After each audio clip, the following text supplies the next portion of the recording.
बच्चों आज के सेशन में हम डिस्कस करने वाले हैं कंपाउंड क्या होता है। कंपाउंड वो होता है जो दो या दो से ज्यादा डिफरेंट किस्म के एलिमेंट के एटम से बना होता है।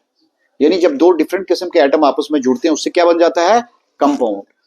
हम अपनी डेली लाइफ में बहुत ज्यादा कंपाउंड्स का यूज भी करते हैं, उसको देखते भी हैं। क्या आपने कभी किसी कंपाउंड को देखा?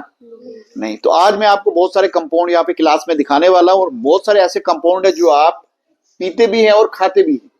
तो सबसे पहले आप देखिए वाटर। ये वाटर क्या होता है? एक कंपाउंड। उसके बाद देखिए बेकिंग सोडा। इसे अक्सर हमारे घरों के अंदर नमकीन चाय में डाला जाता है ताकि चाय का कलर जल्दी निकले। तो ये बेकिंग सोडा ही सोडा होता है, ये हमारे पास एक कंपाउंड है।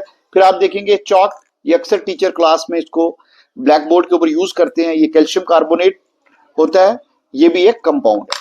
शुगर, चीनी आपने देखी है, आप इसको खाते भी हो, अलग अलग फूड में भी डालते हो, है ना, और इसको आप पीते भी हो पानी में डाल के, तो ये भी एक कंपाउंड है। उसके बाद लास्ट में आता है हमारे पास नमक, सॉल्ट। तो ये भी हमारे पास क्या है, कंपाउंड। तो आपने कितने किस्म के कंपाउंड यहाँ पर देख लिए? 5 किस्म के कंपाउंड। कितने? 5 किस्म के कंपाउंड।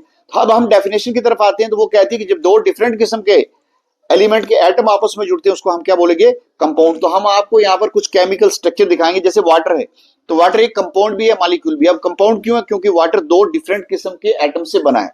तो इसमें हम देखेंगे 2 हाइड्रोजन के एटम है और एक ऑक्सीजन का एटम है। इसी तरीके से अगर आप देखेंगे हमारे पास कैल्शियम कार्बोनेट, बेकिंग सोडा, तो ये हमारे पास कितने किस्म के एटम से बना है? सोडियम, हाइड्रोजन, कार्बन, ऑक्सीजन, 4 किस्म के एटम से बना होता है। इसी तरीके से हम यहाँ पर एक मीथेन का स्ट्रक्चर हमने बनाया। मीथेन का 3D स्ट्रक्चर हमने यहाँ पर बनाया, ठीक है। ये केमिकल स्ट्रक्चर है। तो मीथेन में हमारे पास आप देखेंगे बीच में है एक कार्बन का एटम और इसके बाहर 4 हमारे पास है हाइड्रोजन के एटम। तो आप जितने भी यहाँ पर कंपाउंड देख रहे हो, आपको यहाँ पर डिफरेंट डिफरेंट कलर के एटम नजर आ रहे हैं, तो ये असल में क्या है, कंपाउंड। क्या है? कंपाउंड, ठीक है। अगर मान लीजिए कि आपने कार्बन डाइऑक्साइड गैस बनानी है, वो भी एक क्या है, कंपाउंड है। तो कार्बन डाइऑक्साइड गैस में एक कार्बन का एटम लगेगा और 2 ऑक्सीजन में। तो ये हमारे पास ये कार्बन डाइऑक्साइड गैस का कंपाउंड है, ठीक है।